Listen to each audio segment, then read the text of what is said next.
ठीक है। हाँ, कोई दिक्कत नहीं। बाकी सभी अपने वीडियो ऑन करें। और आज ही पहली क्लास है, तो मैं कुछ न्यू स्टूडेंट्स भी हैं, तो एक बात ध्यान रखिएगा। मेरा पूरा टॉपिक होने के बाद आप अपने क्वेश्चन लिखिए करिएगा, मैं सबके डाउट क्लियर करके जाऊंगी। पर मुझे बीच में इंटरप्ट मत करिएगा, फर्स्ट थिंग। ठीक है, क्वेश्चन आप लिख सकते हो, उसके बाद अपन सारे उसको डिस्कस करेंगे। ठीक है। और ये जो न्यू, मैं पहले थोड़ा सा इंट्रोडक्शन दूं कि हम नक्षत्र को समझेंगे कैसे, क्योंकि ये थर्ड सेट स्टार्ट होने जा रहा है, मूलात से रेवती। ठीक है। जो पुराने स्टूडेंट हैं जिन्होंने दोनों सेट कर रखे हैं उनके लिए इजी रहेगा, बट ऐसा कुछ नहीं है, ज्यादा डिफरेंस नहीं है। मैं सारी technique, her with practical with example सब कुछ डिस्कस करूंगी, तो इतना डिफिकल्ट नहीं होने वाला किसी, क्योंकि हर नक्षत्र अलग है, हर नक्षत्र की एनर्जी अलग है। तो अगर किसी ने अश्विनी कर लिया और नहीं किया, कोई डिफरेंस नहीं है, मूला कर रहा है वो, बस एक पैटर्न है, उस हिसाब से हम समझेंगे। प्रैक्टिकल वे में हम इनको यूज कैसे कर सकते हैं, ये कोर्स है, क्योंकि आप सबके पास सब कुछ अवेलेबल है। इसका सिंबल क्या है, इसका अदिति कौन है, इसका क्या है क्या है, लेकिन प्रैक्टिकल वे में उसको यूज कैसे करना है, इस कोर्स का मेन मेन तरीका ये है कि उसको प्रैक्टिकल वे में यूज कैसे करना है। ठीक है। तो मैं पहले देती हूँ कि कभी भी नक्षत्र जब सीखना है, या हम क्या फर्स्ट स्टेप ले लो या बेसिक ले लो, आपका फर्स्ट थिंग है, आपका मेन फोकस होना चाहिए मून नक्षत्र पर, लगन नक्षत्र पर, और लग्नेश के नक्षत्र। ठीक है। मून नक्षत्र, जो म्यूट नहीं है प्लीज म्यूट करें अपने आप को। ठीक है। मून नक्षत्र पर, लगन नक्षत्र पर, और आपका लग्नेश कहाँ गया, क्योंकि वो सबसे इंपॉर्टेंट, या मैं कहूंगी जो मैं प्रिडिक्शन बताऊंगी वो 100% लग जाएगी। ठीक है दीपक जी, आप उसके 10 मिनट बात कर लेना। मतलब मैं अगर प्रिडिक्शन बता रही हूँ तो एज इट इज लग जाएगी मून, और उस पे कोई और ग्रह है, एक ग्रह है तो बहुत कम लगेगी, दो या दो से अधिक ग्रह है उस नक्षत्र में है तो फिर थोड़ा सा ज्यादा लग जाएगा। क्यों? क्योंकि दो ग्रह हो गए तो बैलेंस उस नक्षत्र की तरफ चला गया ना, दो या दो से अधिक ग्रह उसके अंदर आ गए। लेकिन पहला स्टेप बोलूंगी, मेरा केतु इसमें है, मेरा राहु इसमें नहीं, थोड़ा सा मून से उसको समझने की कोशिश करना। अपने आप आता है क्या? पहले दिन ही पता लग गया था क्या सूर्य सेकंड हाउस में क्या करेगा या सूर्य थर्ड हाउस में क्या करेगा? नहीं ना। सेम विद नक्षत्र, थोड़ा सा उसकी पहले मैंने क्या बोलती हूँ, सूर्य की चार पांच चीजें याद रख लो, सूर्य की एनर्जी को समझ लो, यही तो बोलती हूँ मैं। सेम विद नक्षत्र, पहले उसकी एनर्जी को समझो, फिर उसके बाद हम उसको प्रिडिक्शन में लाएंगे। पहले उसका प्रैक्टिकल फॉर्म समझो कि प्रैक्टिकली हम उसको यूज कैसे करेंगे। ठीक है। तो उसको पहले मून पे, लगन पे, और लग्नेश पे लगाने की कोशिश करना, उसके बाद। ठीक है। डिग्री वाइज जिनको भी था, तो डिग्री वाइज मैं कहूंगी कि जैसे आज हमारा मूला है जो धनु राशि से शुरू होता है, और ये सेट सेट चलेगा धनु से मीन। ठीक है। अब धनु राशि से शुरू हो रहा है तो नेचुरल धनु की 0 डिग्री से शुरू हो रहा है। ठीक है। 0 से लेके 13-20 चार चरण इसके अंदर रहेंगे, तो 0 से लेके 13-20 तक ये हमारा मूला ही रहेगा। ठीक है। आप जब भी बुक्स पढ़ते हैं तो आप लोग अब इसको प्रैक्टिकल वे में, हम जो प्रिडिक्शन कह रहे हैं वो कब आएंगी, वो कब उनका रिजल्ट मिलेगा, क्या होगा, ये सब प्रैक्टिकल वे में हम देखेंगे। लेकिन फर्स्ट थिंग है कि अगर मैं मूला की बात कर रही हूँ, तो आप सबने देखा होगा कि इसका सिंबल जड़ बनता है, इसकी देवी नृत्य देवी बनती है, ये धनु राशि के अंदर आता है, इसके ग्रह स्वामी केतु बनते हैं, जिनसे विंशोत्तरी महादशा, अगर आपका मूला में जन्म हुआ है तो विंशोत्तरी महादशा पे आप कह सकते हो। ये एक सारे चीजें हैं प्रिडिक्शन की। ये तीक्ष्ण नक्षत्र है, ये तामसिक नक्षत्र है, ये राक्षस गण का नक्षत्र है, इसकी शक्ति ये है, हम इससे प्रिडिक्शन निकालते हैं। ठीक है। मेन चीज है क्या, जो हम प्रिडिक्शन निकाल रहे हैं वो एज इट इज लगेगी, उसको कैसे पकड़ेंगे, वो भी तो पकड़ना आना चाहिए ना। ठीक है। अगर मैं बोलूं कि मूल है, और मूल के लिए मैं एक ही वर्ड यूज करूं, फाउंडेशन, और फाउंडेशन के लिए दूसरा वर्ड है स्टेबिलिटी, ठीक है ना। जड़ क्या देती है? जड़ क्या देती है? किसी भी चीज को फाउंडेशन देती है। ठीक है। और अगर नींव मजबूत है, तुम कितना ही मंजिल बना लो ना, बना लोगे ना उतना मंजिल। अगर नींव मजबूत नहीं है तो बना पाओगे? मूल स्टेबल नहीं है, मूला नक्षत्र अच्छा नहीं है, जीवन में पहली प्रिडिक्शन है, जीवन में स्टेबिलिटी रहेगी या इनस्टेबिलिटी रहेगी। फर्स्ट प्रिडिक्शन, अगर जड़ कमजोर है तो स्टेबिलिटी आई नहीं आएगी ना। तो जीवन में सबसे बड़ा इशू क्या रहेगा? फाउंडेशन का, स्टेबिलिटी का, अगर जड़ कमजोर है। अब ये प्रिडिक्शन दोनों जगह लगेगी, रिपोर्टिंग स्टार्ट है ना, हाँ, ये प्रिडिक्शन दोनों जगह लगेगी कि भाई किसी के जीवन में तो स्टेबिलिटी दिखा रहा है और किसी के जीवन में नहीं, विजिबल नहीं दिखा रहा। तो हम ये सारी चीजें समझेंगे इसमें, ठीक है। तो जो भी न्यू कमर है, मैं बहुत सिंपल वे में कहूंगी, पहले मून, लगन और लग्नेश पे लगाने की कोशिश करें, सीधा जंप नहीं करें सभी ग्रहों। क्लियर? इतना क्लियर सबको? ठीक है। बाकी ग्रह मैं खुद ही समझा दूंगी उस हिसाब से, लेकिन हमारा ध्यान हमारे ग्रहों पे रहता है, हमारे कुंडली के ग्रहों पे रहता है सारा फोकस। तो हम वो बड़ी पिक्चर देखने भूल जाते हैं, हम वहीं फिक्स हो जाते हैं, अरे मेरा तो इसमें राहु था, मेरे को नहीं पता लगा, अरे मेरा तो इसमें मंगल था, थोड़ा सा। ठीक है, किस भाव का स्वामी जा रहा है या कौन से भाव में मूला जा रहा है, ये सारी चीजें हैं इसमें, ऐसा नहीं है कि नहीं है। ठीक है, लेकिन मेन चीज है प्रिडिक्शन आपको निकालनी है, प्रिडिक्शन मुझे नहीं निकालनी है। मेरे को नहीं निकालना है इसमें प्रिडिक्शन। मैं आप लोगों को जब यहाँ पर बेस क्लियर हो जाएगा, अपने आप प्रिडिक्शन निकल के बाहर आएगी। तो बेस क्लियर करने चलते हैं, स्टार्ट करते हैं ये तीसरा सेट नक्षत्र का, मूला से रेवती। अब जिन भी गुरु को मानते हैं, जिन भी भगवान को मानते हैं, 2 सेकंड के लिए उनको याद करिए कि क्योंकि नक्षत्रों की एनर्जी बहुत हाई है। इन नक्षत्रों के आज की हमेशा हर इवेंट होता है मेरे साथ में, जब नक्षत्र पढ़ती हुई पीछे वाले स्टूडेंट को सबको पता है, हमेशा एक इवेंट होता ही है। तो नक्षत्र की एनर्जी स्टार्ट करने से पहले सबसे पहले तो चंद्रमा को, क्योंकि चंद्रमा नक्षत्र का मेन सोर्स है पता करने की, और सभी नव ग्रहों को, और आप जिनको भी धर्म, जिस भी धर्म को, जिस भी देवता को मानते हैं, 2 सेकंड के लिए उनको याद करके इस जर्नी को हम स्टार्ट करते हैं, हमारी 9 क्लास की इस जर्नी को। ठीक है।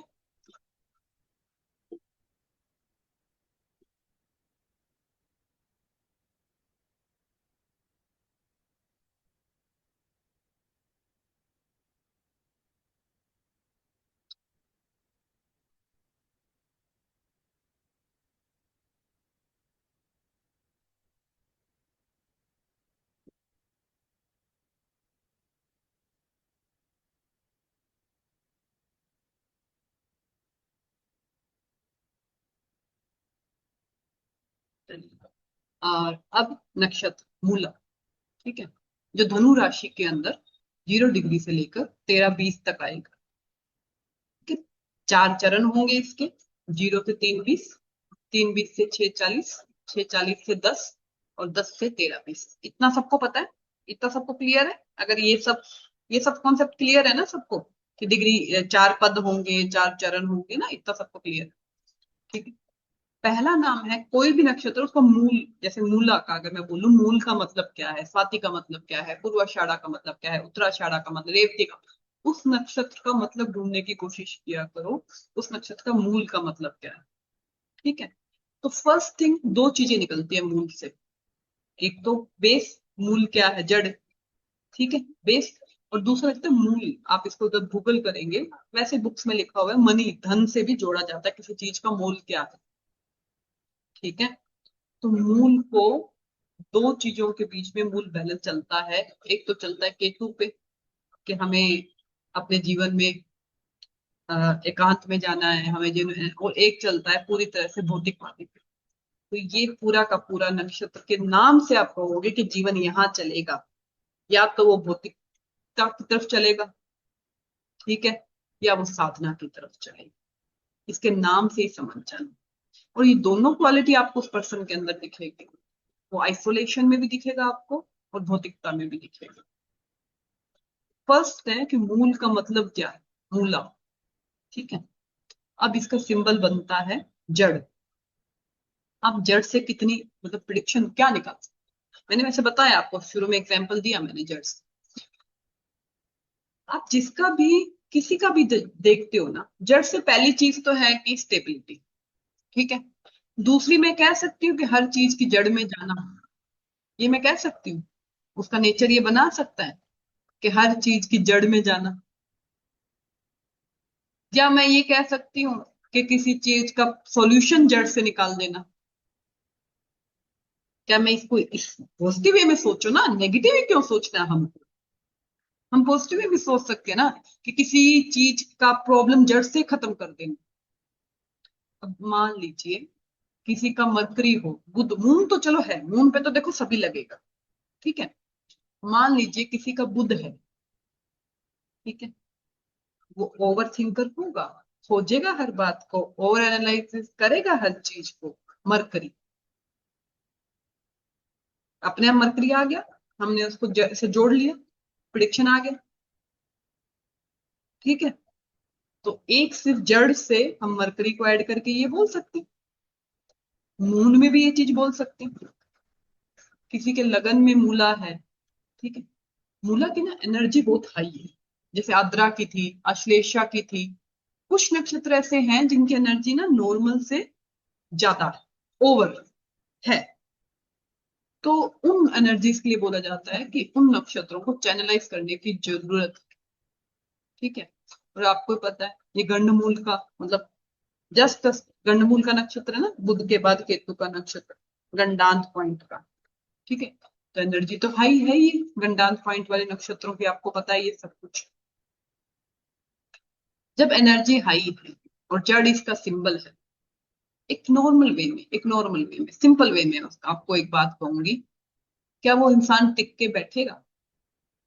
अगर लगन और मून है तो वो हर टाइम, एवरी टाइम उसकी एनर्जी इतनी हाई है, वो हर टाइम कुछ सोचता रहेगा, कुछ करता रहेगा अपने बारे में, परिवार के बारे में, मैं ऐसे कर लूं, मैं वो काम कर लूं, मैं उस तरह से कर लूं, हर टाइम वो रहेगा ना दिमाग के अंदर, क्योंकि इसकी एनर्जी कैसी है। या या मैं कह दूं कि अगर आपके लगन में या चंद्रमा है आपका, अपनी बॉडी के बारे में बहुत कुछ सोचोगे आप, हेल्थ कॉन्शियस हो जाओगे, ऐसे खाना चाहिए, ऐसे एक्सरसाइज करनी चाहिए, इस चीज में जाना चाहिए, ये करना चाहिए। अब वो चीजें भी कर सकते हो इसके अंदर, ठीक है। तो ये तो होगा। जब भी कोई नक्षत्र तीक्ष्ण नक्षत्र, तीक्ष्ण, ठीक है, जब भी कोई नक्षत्र, शाप जिसको बोलते हैं, होता है ना, 4 नक्षत्र है उनमें से एक ये है, आश्लेषा है, मूला है।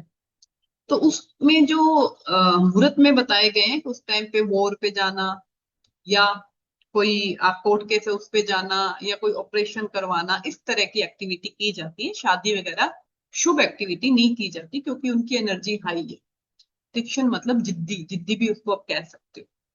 तो एक तीक्ष्ण जितने भी नक्षत्र है, ठीक है। अब तीक्ष्ण हाई एनर्जी प्लस तामसिक प्लस राक्षस। अब मुझे बताओ, 3 चीजें मैंने ऐड कर दी, तीक्ष्ण मतलब हाई एनर्जी, जिद्दी, प्लस तामसिक गुण, प्लस राक्षस गुण। तो उसके अंदर एनर्जी का सोर्स कितना होगा? मैं नेगेटिव बोलती हूँ, मैं राक्षस और सोच के ये तो वो तो राक्षस हो गया, ये मत समझना यहाँ पर, ठीक है। तो अब मुझे बताओ उसकी एनर्जी कितनी हाई होगी, तो उसको उस एनर्जी को चैनलाइज करने की जरूरत पड़ेगी ना, क्योंकि एनर्जी के 2 फोर्स हैं, या तो वो सही डायरेक्शन में जाएगा या वो इस डायरेक्शन में जाएगा, ठीक है। तो उसको उसको चैनलाइज करना पड़ेगा ना, सिंपल सी बात है। तो बहुत हाई, तभी बोलते हैं मूल की शांति करवाओ, मूल की शांति करवाओ। क्यों? क्योंकि एनर्जी बहुत ज्यादा हाई है, चाहे वो लगन में हो। मैंने अगर मूल को पढ़ा है, पहले तो मैं चंद्रमा पे फिट थी कि चंद्र, लेकिन अगर लगन में भी हो, लग्नेश भी हो, तो वो बहुत हाई एनर्जी देता है, ठीक है। बहुत स्ट्रॉन्ग एनर्जी देता है, बहुत स्ट्रॉन्ग मैं की भावना देता है, मैं, बहुत स्ट्रॉन्ग मैं की भावना, मैं हूं, मैंने किया। क्योंकि क्या है, रीजन क्या है, मैं भी जड़ पे ही हूँ, अभी मैं जड़ को ही हूँ, अभी मैं नित्य देवी और इस सब पर बाद में आऊंगी, ठीक है। इसमें ना सबसे बड़ा रीजन क्या है उनके आने का, कि इनके अंदर एक ये बहुत स्ट्रोंगली भावना होती है कि मैंने इस यहाँ की नींव डाली है, मैंने इस काम काम की फाउंडेशन डाली है, मैंने ये किया है ना, तो बहुत स्ट्रोंगली ना उनको लगता है मैं ही हूं इसको करने वाला। आप समझे, अहंकार की भाव। ज्ञान की कमी नहीं है, ठीक है, नॉलेज की कमी नहीं है, लेकिन वो भावना इतनी जड़ है ना, वो हर चीज को स्टेबिलिटी से, हर चीज को जड़ से, मतलब अगर कोई पढ़ाई भी करेंगे ना, तो ऐसा नहीं है हवा में ऊपर ऊपर, पूरी डीप में जाके ढंग से पढ़ाई करेंगे, सोचेंगे समझेंगे उसको, ऐसा नहीं है हवा में बात करेंगे, ठीक है। तो उनके अंदर ये भावना भी आ जाएगी कि मैंने ये किया। अब मुझे एक बात बताओ, मैं आपसे पूछती हूँ, ये भावना किन में ज्यादा आएगी? ये भावना अगर किसी का, मैं अभी बता रही हूँ कौन सा ग्रह है, ये भावना किन में ज्यादा आएगी? शुभ ग्रह होंगे या पाप ग्रह होंगी, उनमें ये भावना ज्यादा आएगी? ये कमेंट सेक्शन में लिखिएगा जरूर कि किन में ये भावना ज्यादा आएगी। शुभ ग्रह है, आप सभी को पता है, जुपिटर, शुक्र, चंद्रमा, बुध। और पाप ग्रह है केतु, मंगल, सूर्य एंड राहु।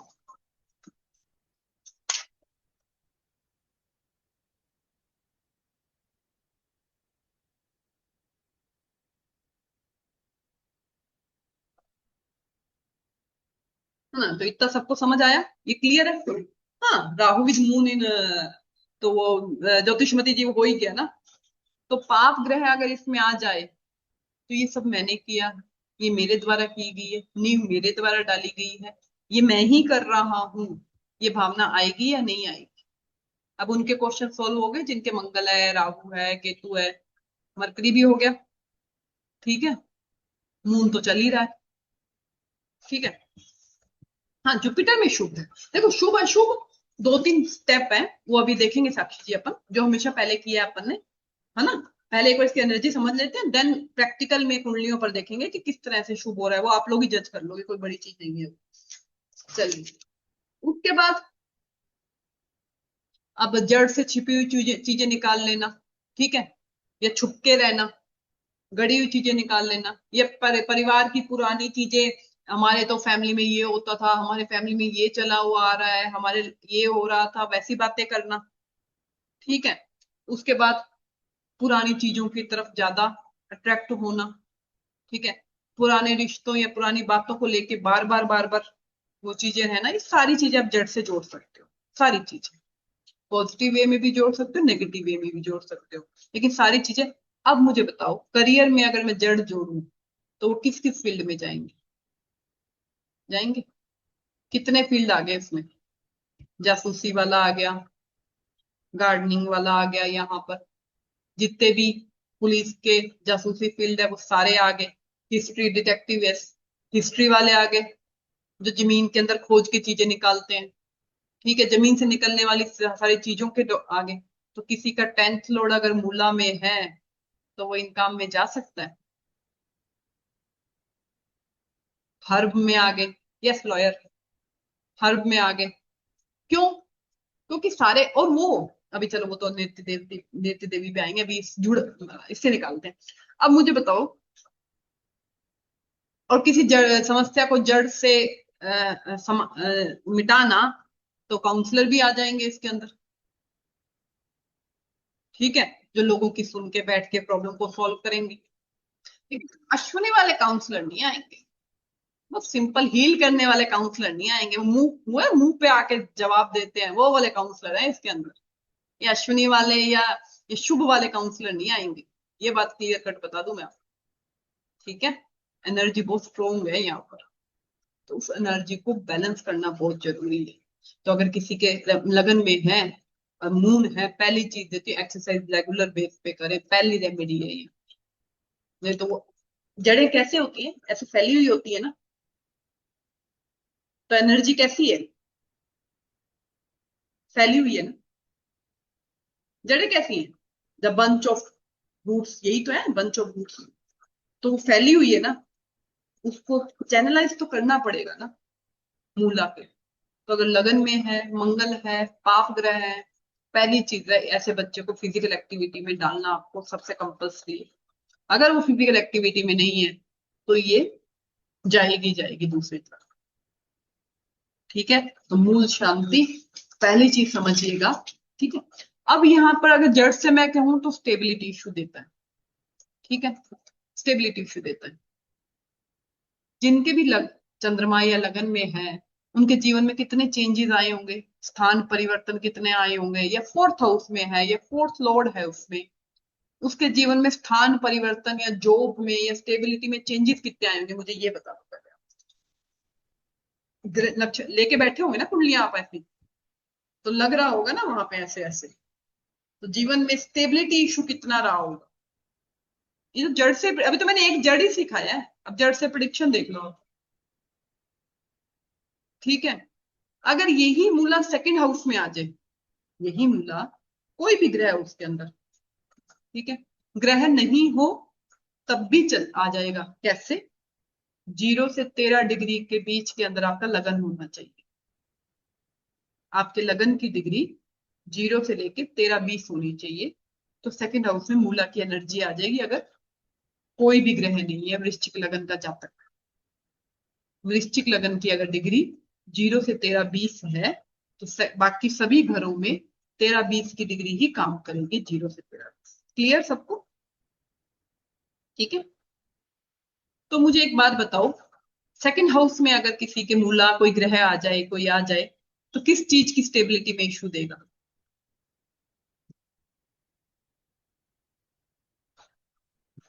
आप निकालो प्रेडिक्शन, मुझे थोड़ी निकालनी है यार, मैं तो निकाल के बैठी हूं।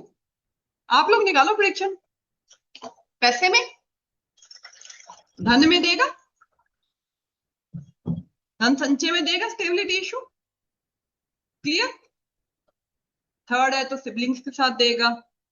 वाणी तो स्ट्रेट फॉरवर्ड, मूला में अगर किसी का सेकंड हाउस और सेकंड लॉर्ड है ना, तो इतनी मुंह फटवानी है ना, वो ध्यान ही रखना तुम लोग। ठीक है, इतना स्ट्रॉन्ग स्ट्रेट फॉरवर्ड है ना वो तो छोड़ ही दो तुम। ठीक है। तो फैमिली में भी, फैमिली से दूर जाना या फैमिली स्टेबिलिटी इशू या फैमिली के साथ ये सब चलते रहना, फूड हैबिट्स है ना, ये ठीक है। ठीक है, सेविंग्स में। थर्ड हाउस में है तो ट्रैवलिंग में, या जहां जब ट्रैवलिंग का प्रोग्राम बनेगा तब अड़चन आएगी। थर्ड हाउस मूला, लिब्रा लगन, जब जब ट्रैवलिंग का इशू आएगा तब तब प्रॉब्लम आएगी। ठीक है। फोर्थ हाउस, घर से संबंधित चेंजेस कितने होंगे, कन्या लगन। ठीक है। इस तरह से आप सभी हाउस में इसको लगा सकते हो। सिक्स्थ हाउस में अगर आ जाता है, तो डेली रूटीन में वो भाग रहा है ना जो बंदा, वो ऐसे भाग रहा है जैसे दिन भर उसका ना एक चक्की चलती है ना, वो वैसे चक्की चल रही है वहां पर, अगर मूला सिक्स्थ हाउस में आ जाए तो। ठीक है। क्योंकि आराम नहीं है ना, आराम, एनर्जी इतनी हाई है, आराम नहीं है मूला जहाँ पे, वहां आराम नहीं है, वहां शांति नहीं है। ठीक है। सिक्स्थ हाउस में मूला आ गया, भागे जा रहा है वो दिन भर उसकी। हाँ, फिफ्थ हाउस एजुकेशन हुआ। आप, अरे आप एडवांस के स्टूडेंट हो सब, अपने आप कनेक्ट करो। नक्षत्र में आना मतलब आप एडवांस के स्टूडेंट हो। अब वो नहीं हो बेसिक वाले की मुझे एक एक चीज बतानी पड़े। ठीक है। आप प्रिडिक्शन कर रहे हो, आप कंसल्टेशन ले रहे हो, अगर आप यहाँ पर आए हो तो। ठीक है। तो ये यहाँ पर जड़ से आप इतनी प्रिडिक्शन निकाल सकते हो। तो 5 to 6 पॉइंट आई थिंक मैंने बता दिए, 6 to 7 पॉइंट करियर वाइज। अब इसकी देवी बनती है नृत्य देवी। ठीक है। ऋग्वेद में उनके बारे में बहुत कुछ कहा गया है। ठीक है। तो नृत्य देवी को मृत्यु की, भय की और रोग की देवी कहा गया है। एक सेकंड जस्ट, हेलो, क्लास में हो गई। हाँ, नृत्य देवी को भय की, ठीक है, और मृत्यु की और डर की देवी कहा गया है। महाभारत के हिसाब से मृत्यु देवी अधर्म की वाइफ है और उनके पुत्र हैं भय और मृत्यु, ये कहा गया। साउथ वेस्ट डायरेक्शन, 8 जो दिग्पाल है हमारे, जो प्रोटेक्टर है हमारे दिग्पाल, उसमें साउथ वेस्ट डायरेक्शन नृत्य देवी को दी गई है। ठीक है। नृत्य देवी के लिए कहा जाता है डिस्ट्रैक्शन की देवी है, मतलब सबसे पहले डिस्ट्रैक्ट करते, किसी राह भटकाने की देवी है, या किसी चीज को आपसे छीनने की देवी, ये कहा गया है। माँ काली का भी रूप इसको कहा जाता है कहीं कहीं पर, या अलक्ष्मी, अभाग्य की देवी इसको कहा जाता है। अगर मैं उनकी पिक्चर आपको दिखाऊं, कि काली से थोड़ी सी डिफरेंस है, थोड़ी सी। एक सेकंड, मैंने आज शेयर किया था किसी को, एक सेकंड।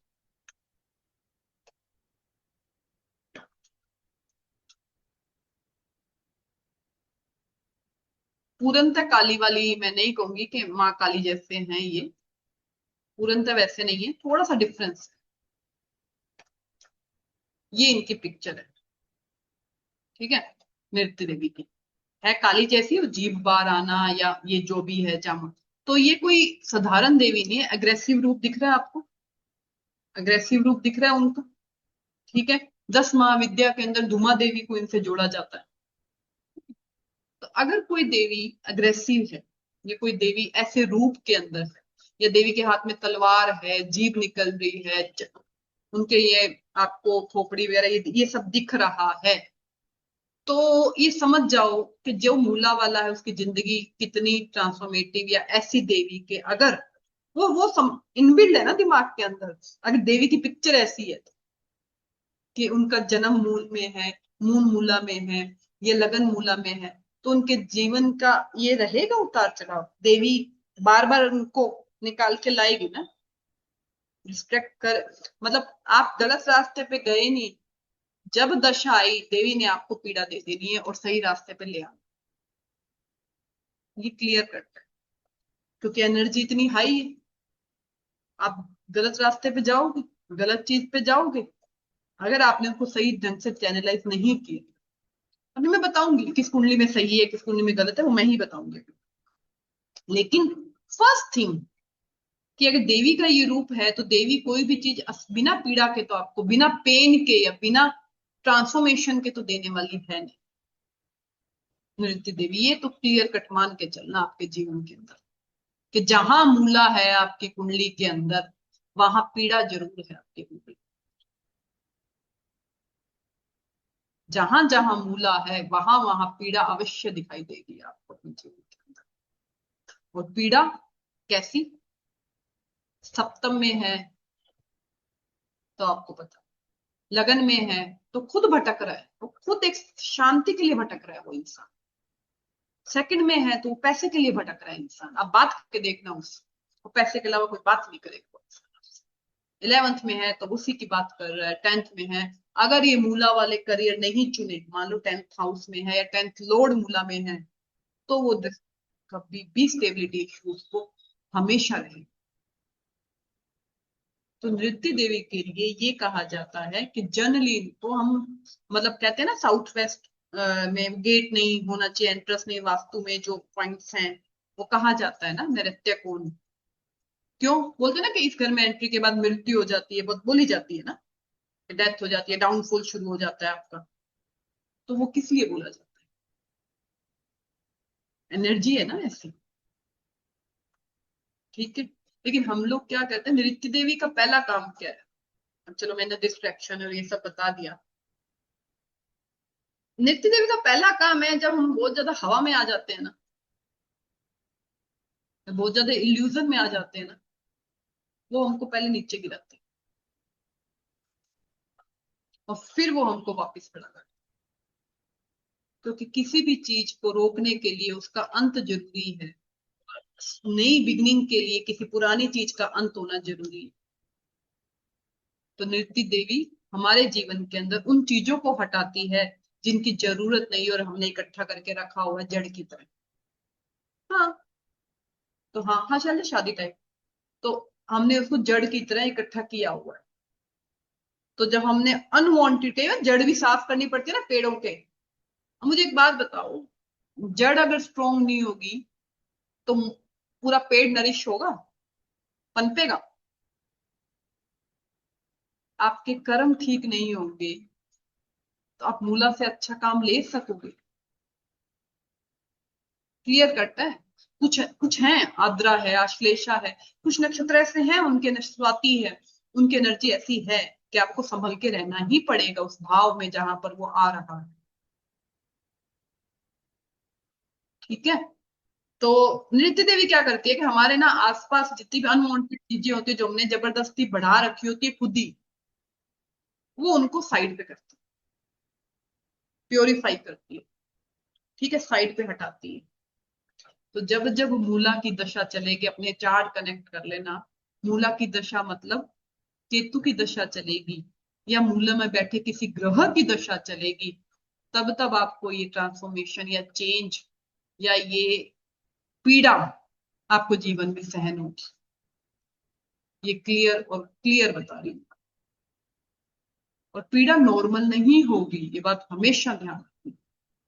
हाँ हाँ, वही है सेम, कोई भी जड़ है, अगर आप जड़ को ढंग से नहीं करोगे, ये तो नींबू का आपने एग्जाम्पल दिया मनीष जी, आप ढंग से नहीं उसका पालन पोषण करोगे तो आपको नहीं मिलेगा उस तरह से, वो छोड़ दोगे तो वो नहीं मिलेगा। तो यहाँ पे पोषण का मतलब क्या है? संस्कार। यहाँ पे पोषण का मतलब क्या है? कर्म। यहाँ पे पोषण का मतलब क्या है? अपने खुद के ईमानदारी के नियम। यहाँ पे पोषण का मतलब तो वही है ना, कि जब तक आप वहां वो चीजें नहीं करोगे आपको नहीं मिलेगी। ये आप क्लियर कट मैं बता दूं आपको, क्योंकि जितने चार्ट अभी दिखाऊंगी ना वो सब समझ आ जाएगा कि कैसे हमको करना है। ठीक है, तो नृत्य देवी क्या करती है? हमारे इल्यूजन को, हमारे भ्रम को, हमारे अहंकार को तोड़ती है सबसे पहले, और फिर जाके वो हमको उस ट्रांसफॉर्मेशन पे या उस चेंज पर हमको लेकर आती है।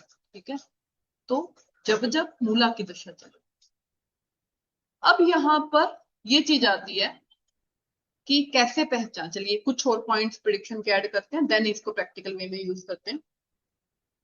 या कह दो कि आपके नित्य देवी कर्मा को ब्रेक करने आती है, या आपके अनवांटेड चीजों को हटाने आती है, या जो हम नहीं छोड़ पा रहे उनको हमसे दूर करने आती है, या आप इस चीज को कैसे भी ले सकते हैं। 10th हाउस में है तो जब दशा चलेगी तो करियर का ब्रेक लेके वो दूसरे करियर में आपको लेकर आएगी, या वहां पे पीड़ा देख के आपको वहां से लेकर जाएगी। 9th हाउस में है तो आपको बॉस के साथ में हमेशा इशू आ सकता है, फादर के साथ में। ठीक है, ये फादर के साथ आपका कर्म बहुत स्ट्रोंगली जुड़ा हुआ हो सकता है, जड़ की तरह कि बार बार भटक के आप फादर के वहां पर ही आ रहे हो। ठीक है, मैं दो लोगों का जो बुक्स में लिखा हुआ है, मैं दो लोगों को बताऊंगी जिनका मून कहा गया है मूला में। आप समझ जाओगे एनर्जी को चैनलाइज कैसे किया जाता है। एनर्जी में कमी नहीं, मैंने बोला हाई एनर्जी। तो पहले थे रावण और दूसरे थे हनुमान। आ गया मूला समझ? पहले तो थे रावण, मैं ही हूं, ज्ञान की कमी नहीं है, उनसे बड़ा कोई ज्ञाता नहीं है, उनसे बड़ा कोई ब्राह्मण नहीं है, लेकिन मैं ही कर रहा हूं। अहंकार, उस अहंकार की मद में आके कुछ गलत किया, मद केतु,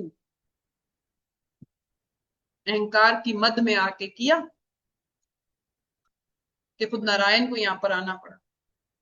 जब हनुमान जी छोटे थे तो उनको भी अपनी शक्ति का नहीं पता था, कभी साधुओं को उधर छोड़ा है, कभी वो सूर्य खा लिया, कभी क्या कर लिया, कभी उनको भी नहीं पता था ना अपनी एनर्जी,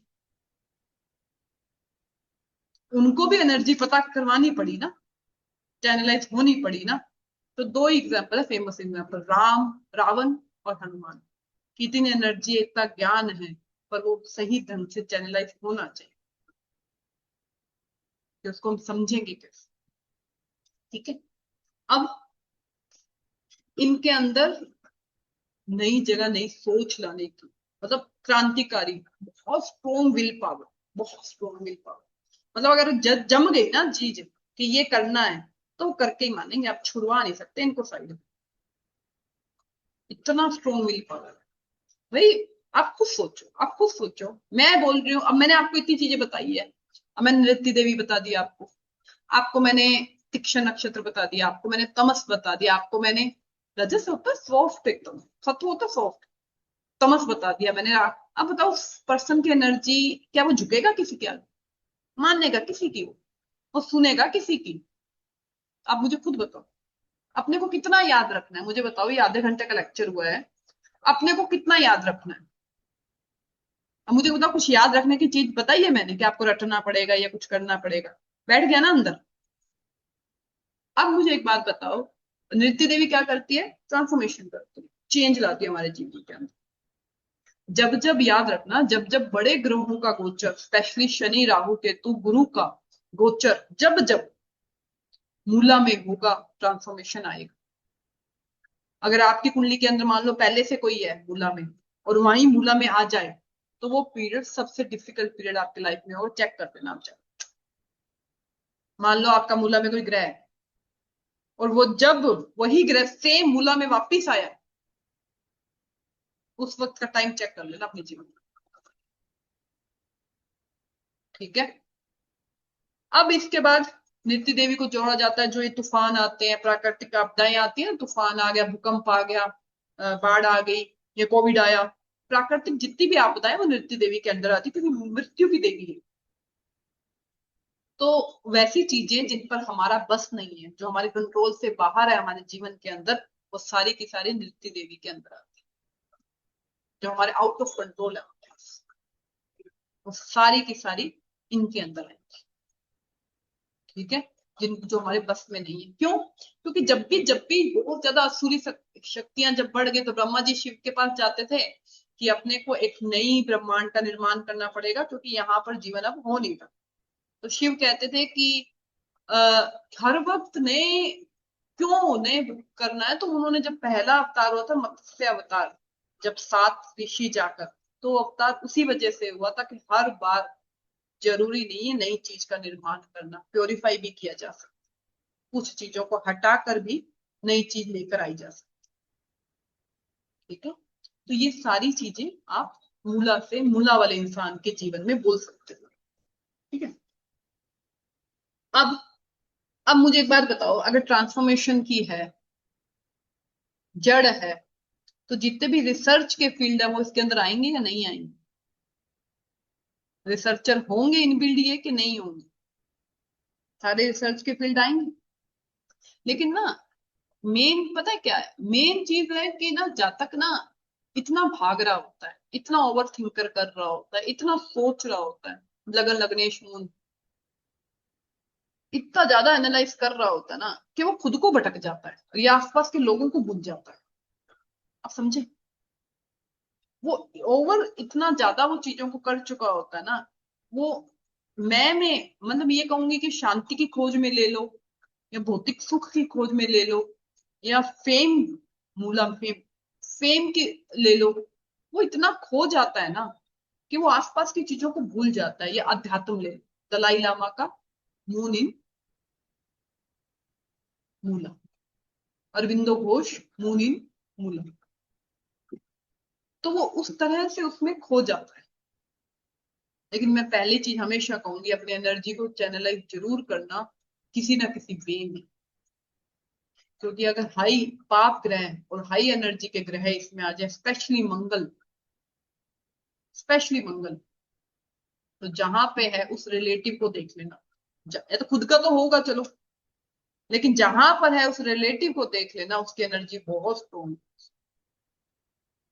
बहुत हाई नेगेटिव। अब अब ये बताओ मुझे आप, हम ग्रहों में, इतना सबको क्लियर हुआ? इतना कॉन्सेप्ट अभी सबको क्लियर हुआ? ठीक है। आ रहा है? निकाल सकते हो खुद प्रिडिक्शन सब मूला से? ठीक है। बहुत और अच्छा मूला बैठा हो, बहुत अच्छा धन देता है। सेकंड हाउस से 11th हाउस से मूला पैसे वालों का है ये नक्षत्र, क्योंकि केतु किससे जोड़ा? गड़े हुए धन से, छुपे हुए धन से। अब जड़ के नहीं, सारी चीजें उसी से है ना, तो धन देगा ये। ठीक है। जब भी हमें ये देखना होता है कि कोई नक्षत्र, कोई ग्रह हमारा अच्छा काम कर रहा है या बुरा काम कर रहा है। आवाज ब्रेक हो रही है क्या यहाँ पर? मनी जी आपका नेटवर्क चेक करो फिर आप। मेरा यहाँ पर ठीक है ना? ठीक है। तो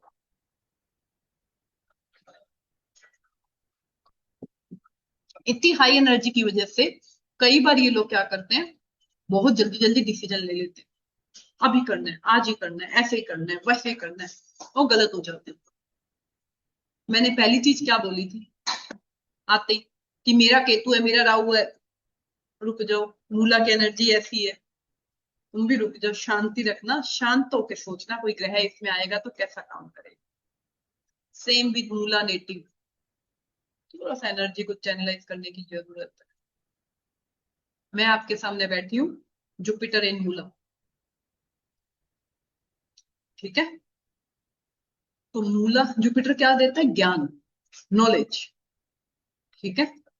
तो अभी अगर मैं अपने आप को देखूं जुपिटर मूला, तो मेरा दिमाग सारा दिन इधर ही चलता है। और जब तक एस्ट्रोलॉजी में नहीं चला था, तब तक वो डिस्ट्रैक्ट ही था।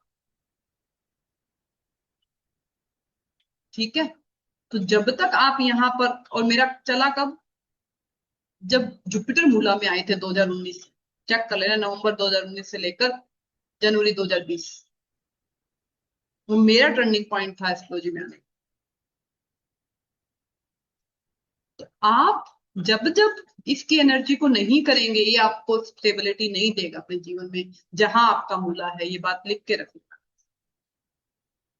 अगर इसकी एनर्जी को आपने समझ के इसको चैनलाइज नहीं किया, उपाय ठीक है, इसकी जड़ को रख लिया, किसी पेड़ की जड़ को पोषण करना शुरू कर दिया, या इसका जो हर्ब है उसको रख लिया, कलर पहन लिया इसका, दैट इज ओके। इसका बीज मंत्र कर लिया, मैं रुद्राक्ष करे, पीपीटी में सब लिखा हुआ है, इसका मंत्र कर लिया। लेकिन फर्स्ट थिंग हमें खुद इसको चैनलाइज करना पड़ेगा ना। मरकरी है तो ओवर एनालाइज से बचना पड़ेगा ना, किसी पजल में या किसी सर्च में अपने आप को लगाना पड़ेगा ना। मंगल है तो फिजिकल एक्टिविटी करनी पड़ेगी ना आपको, नहीं तो आप तो फिर डिस्ट्रैक्ट हो जाओगे।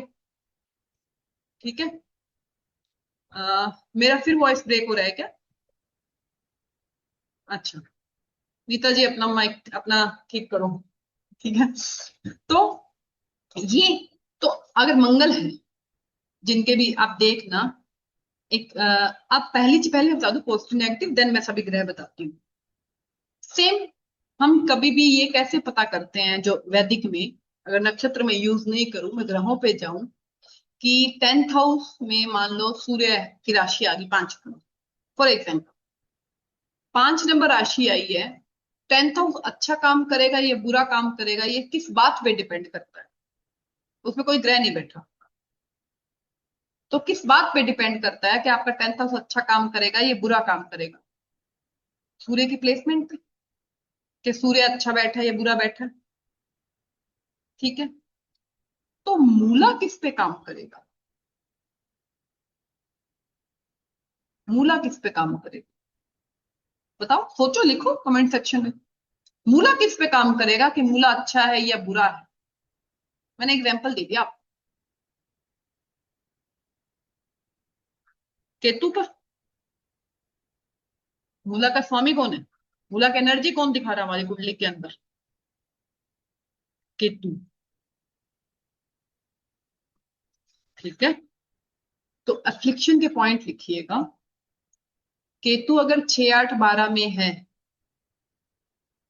केतु कुंडली में, इसको मैं पूरा कनेक्ट करना मैं ही सिखाऊंगी, कैसे कुंडली में प्रैक्टिकल अप्लाई करना, पहले एक बार लिख लो।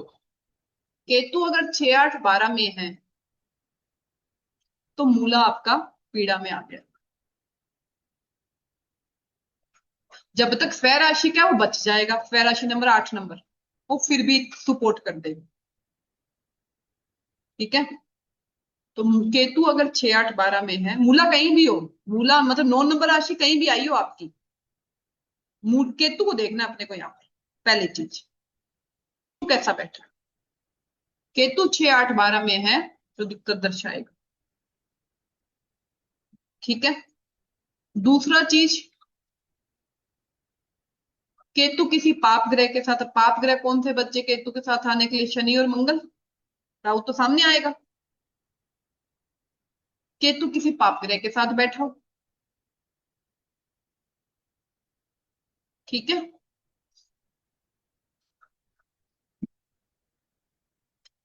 या केतु किसी वक्री ग्रह के साथ बैठा हो। क्यों? क्योंकि एक तो केतु खुद जिद्दी, खुद वक्री, और वो वक्री ग्रह के साथ बिठा दो तुम उसको, वो डबल पावर होगी ना नेगेटिव में।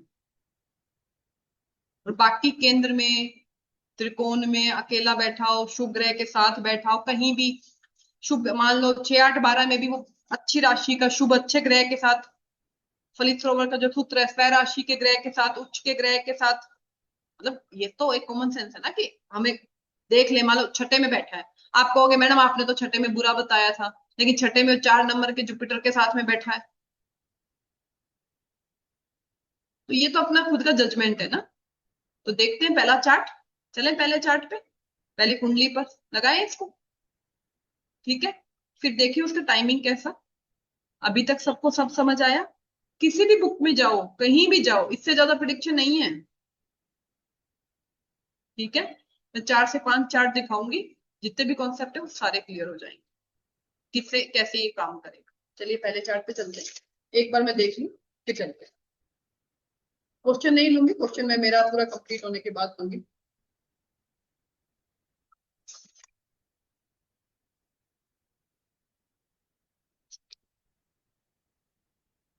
बहुत स्ट्रॉन्ग, मतलब जिस भाव में मूला आता है ना, बहुत स्ट्रॉन्ग उस चीज के लिए ना, अटैचमेंट हो जाना, ऑब्सेस हो जाना उन चीजों के लिए, करना है वैसे करना है, वो पागलपन की तरफ लेवल तक भी जा सकता है मूला अगर अफिक्शन में, वो ध्यान रखना, एडिक्शन पागलपन की लेवल तक। ठीक है, चलिए पहले चार्ट पे चलते हैं। क्योंकि हर कोई तो साइंटिस्ट नहीं बनता ना, हैकर भी तो बनते हैं, वो भी तो उसी लाइन के अंदर आते हैं, बस वो नेगेटिव वे में जाते हैं। हर कोई तो साइंटिस्ट नहीं रिसर्च कर रहा ना, कोई हैक करके भी तो चीजें ले रहा है ना किसी से, तो वो भी तो केतु वाला ही होगा ना, सारे थोड़ी रिसर्चर बन जाएंगे यार।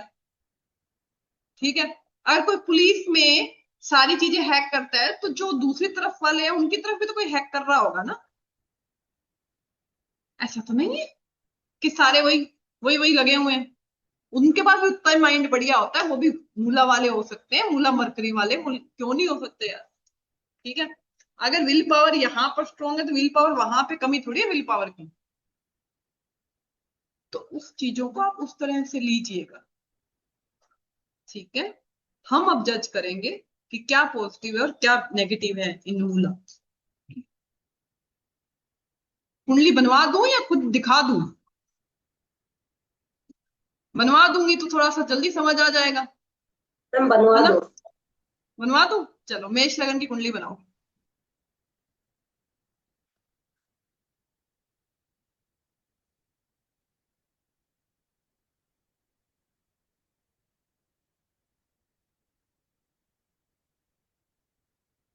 मेष लगन की कुंडली, ठीक है, मूला कहां पर आएगा? 9th हाउस, मूला ही 9th हाउस। ठीक है, 9th हाउस से मंगल है मूला में। अब आप लोग मुझे बताओगे, ये मंगल चलो एनर्जी तो हाई है, ये तो क्लियर कट है, हाई एनर्जी।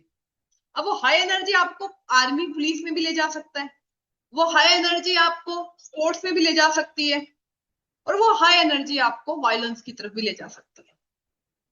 ये डिपेंड किस पे करेगी?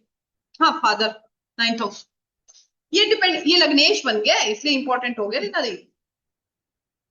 मेष लगन के लिए मंगल लग्नेश बना है, तो मैं उस जातक की बात कर रही हूँ यहाँ पर पहले, फिर फादर की बात करूंगी मैं यहाँ।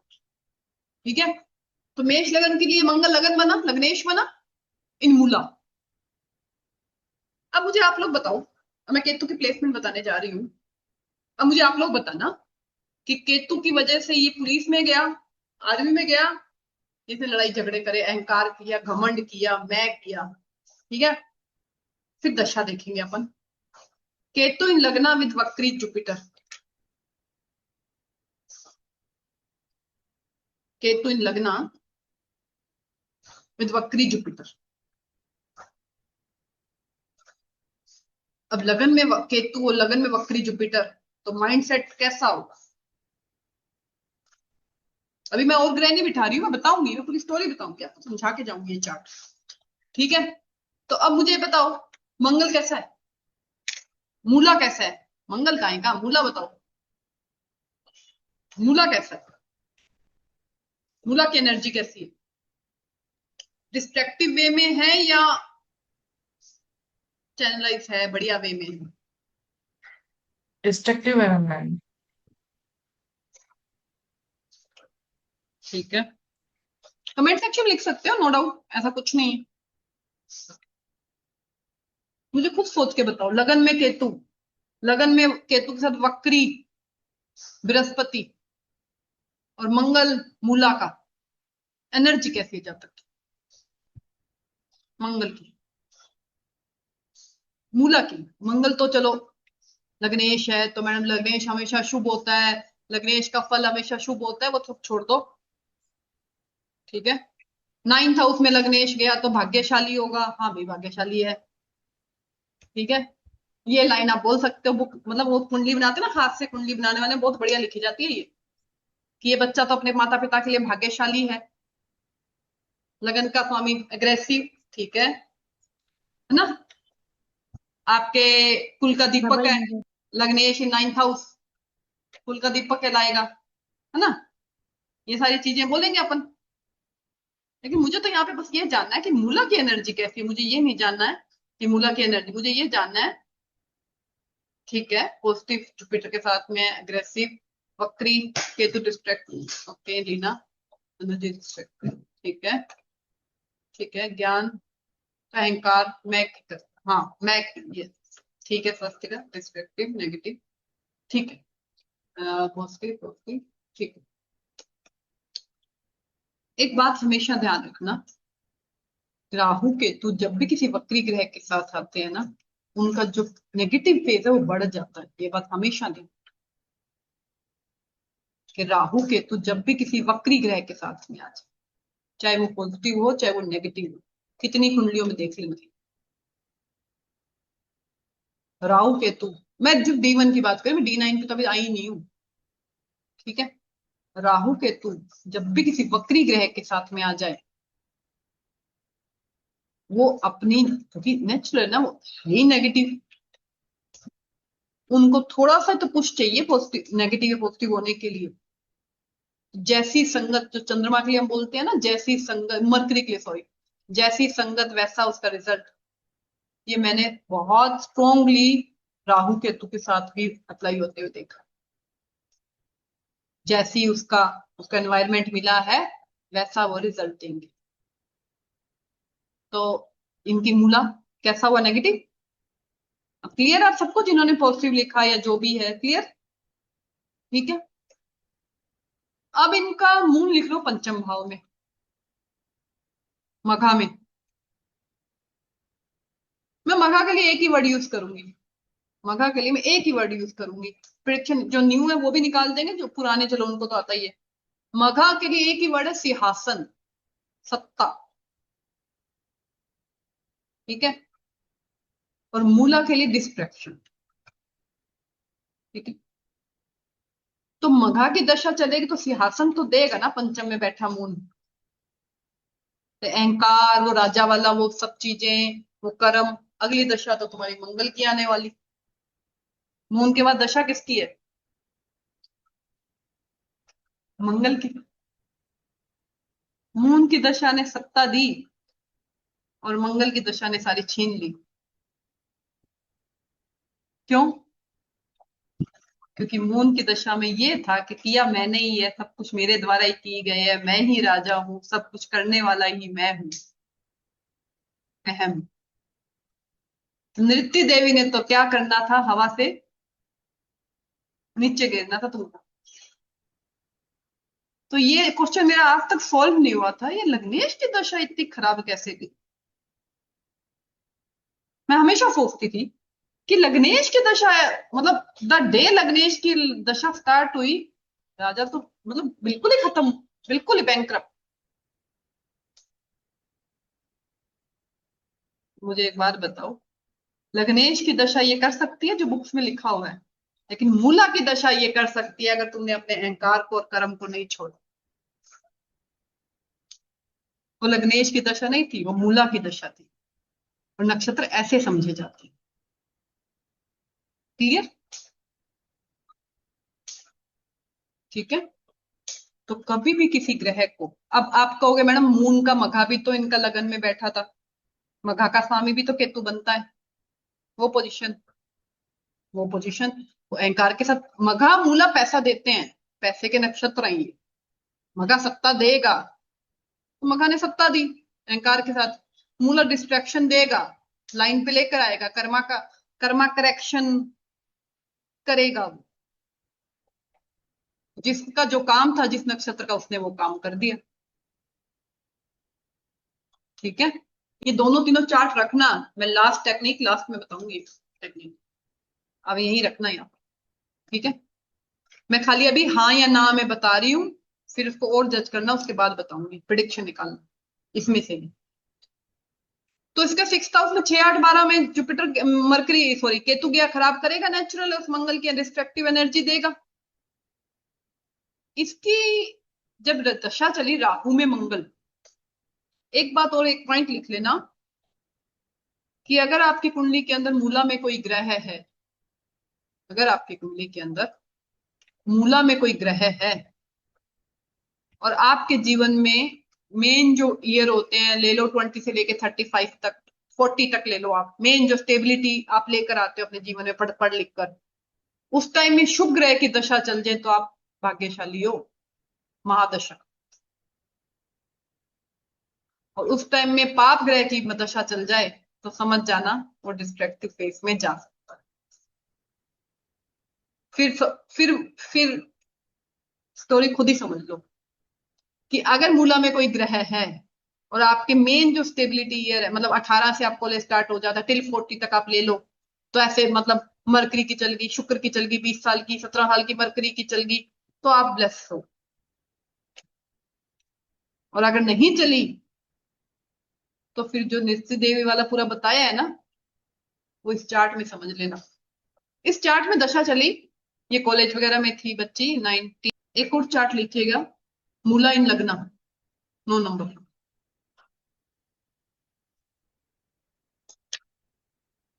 घबराइएगा मत, मैं सिर्फ नेगेटिव पॉजिटिव चार्ट इसलिए दिखा रही हूँ, आपको एनर्जी जज करनी आ चाहिए। ऐसा नहीं है कि सारा अपने पे लगा लिया पहले दिन, यार मेरे तो ऐसा हो गया मैडम, ठीक है, रुक जाना।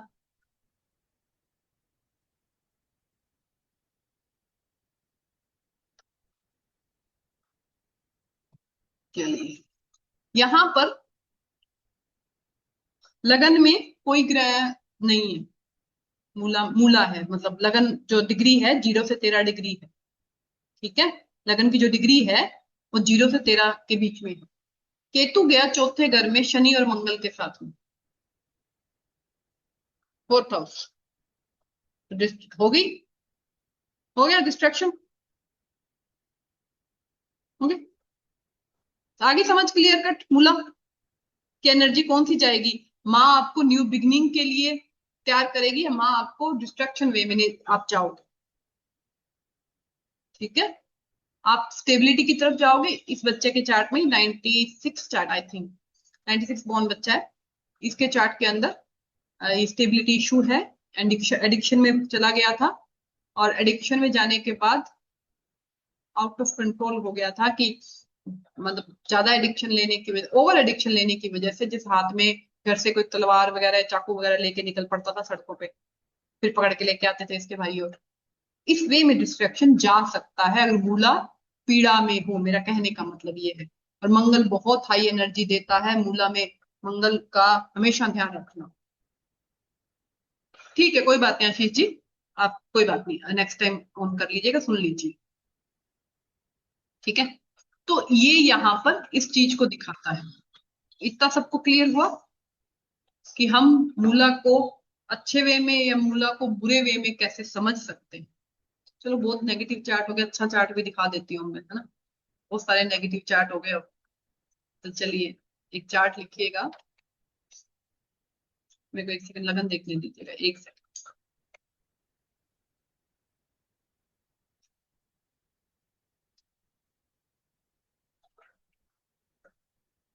मेष लगन, अगेन मेष लगन का चार्ट है, तो मूला 9th हाउस में आया, वहां पे मून है, मूला का मून है,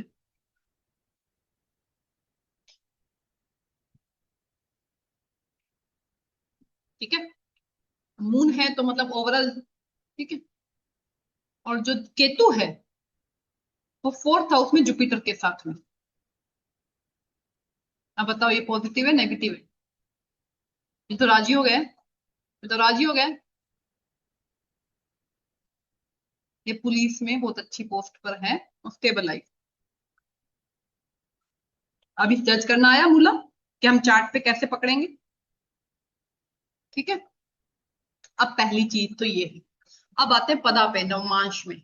इतना क्लियर है तो मैं नवमांश पे जंप करूंगी, तो अगली बार समझना फिर उसको अपने आप बैठ के, ठीक है।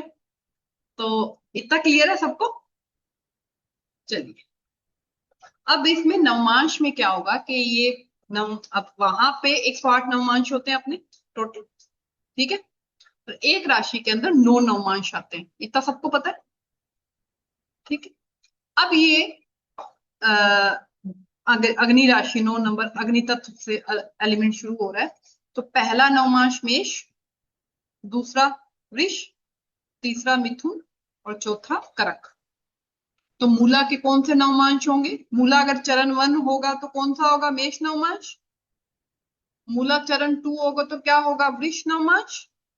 मूला चरण 3 होगा तो मिथुन नवमांश, और मूला होगा तो 4 होगा तो कर्क नवमांश। क्लियर इतना?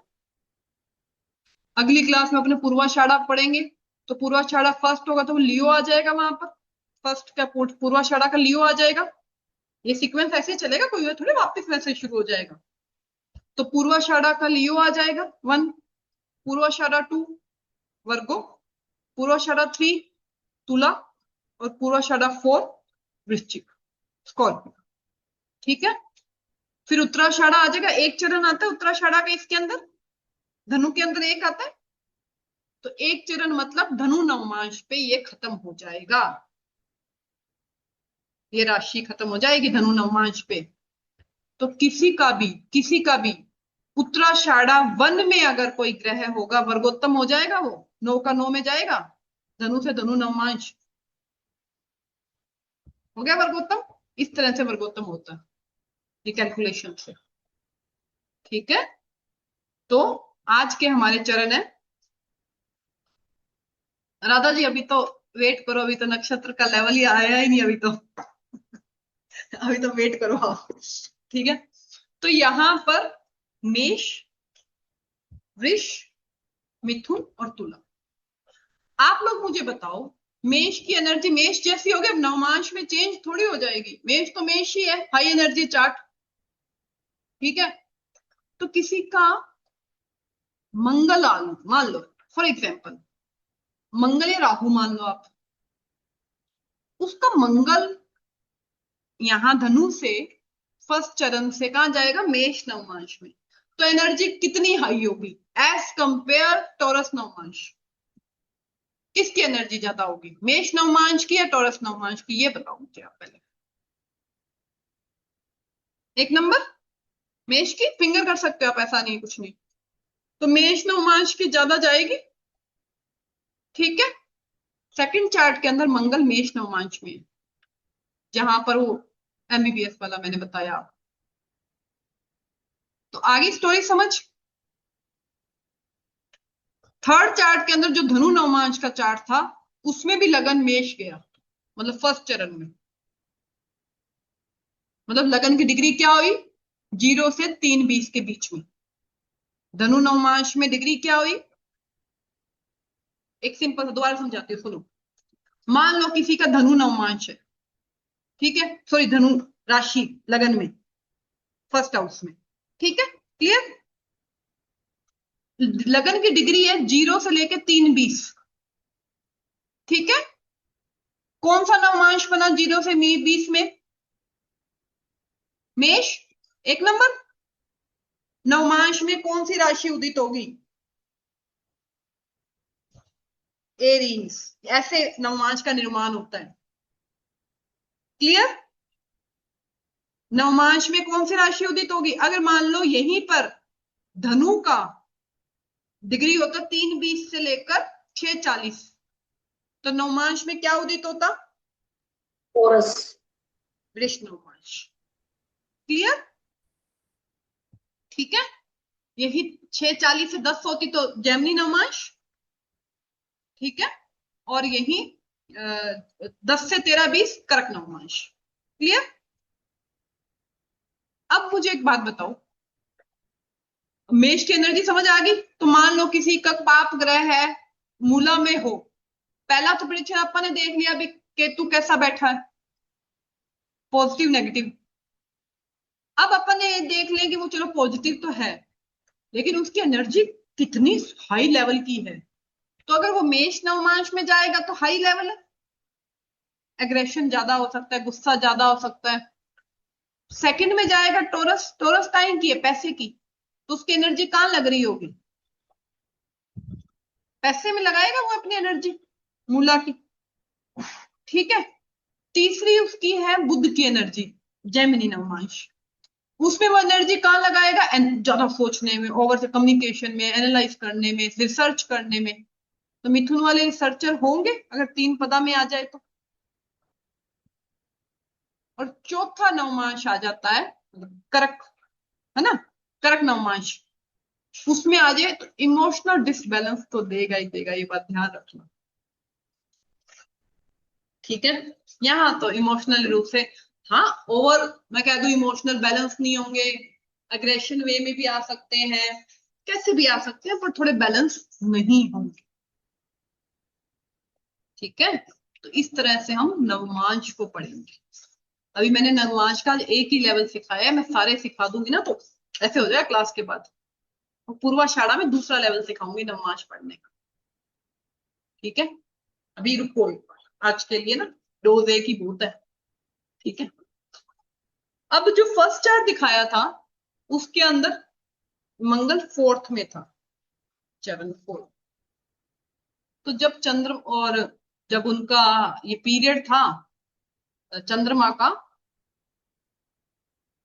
मतलब उनको ऐसा लगता था मैं ही उस जमाने के अंदर, कोई और पैदा हुआ नहीं, है ना। ये वाली फीलिंग थी उनके अंदर, मैं जानती हूँ, पर्सनली जानती हूँ चार्ट।